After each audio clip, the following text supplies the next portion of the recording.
মতো টিভিতে যেরকম চিকিৎসা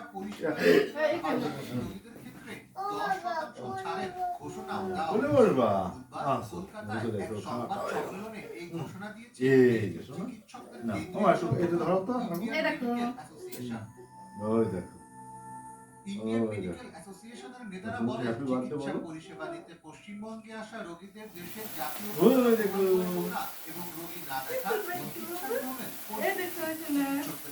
সকল রোগী সমান।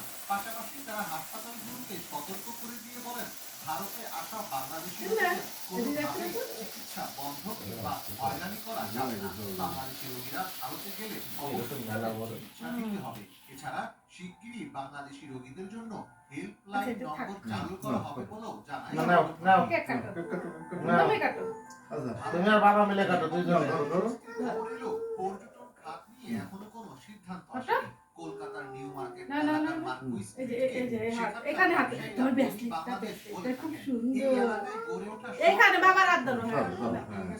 প্রধান ভোক্তা বাংলাদেশি নাগরিকেরা, কিন্তু গত কয়েক মাস বাংলাদেশি পর্যটক না থাকায় ও বাংলাদেশিদের বয়কটের ঘোষণায় সেখানকার ব্যবসা কার্যক্রম প্রায় বন্ধ হওয়ার উপক্রম। হ্যাপি বার্থডে টু দেশটির সংবাদ মাধ্যম এক প্রতিবেদনে জানিয়েছে বাংলাদেশি নাগরিকদের কমে যাওয়ায় কলকাতার ব্যবসা বাণিজ্যে ধস নেমেছে। স্থানীয় ব্যবসায়ীরা বলেছেন এভাবে চলতে থাকলে কিছুদিনের মধ্যেই তাদের প্রতিষ্ঠান বন্ধ করে দিয়ে পথে নামতে হবে।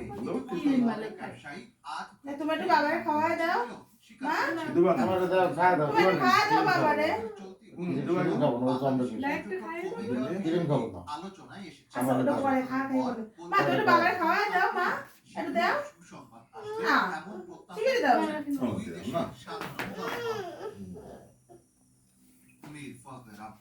বাংলাদেশ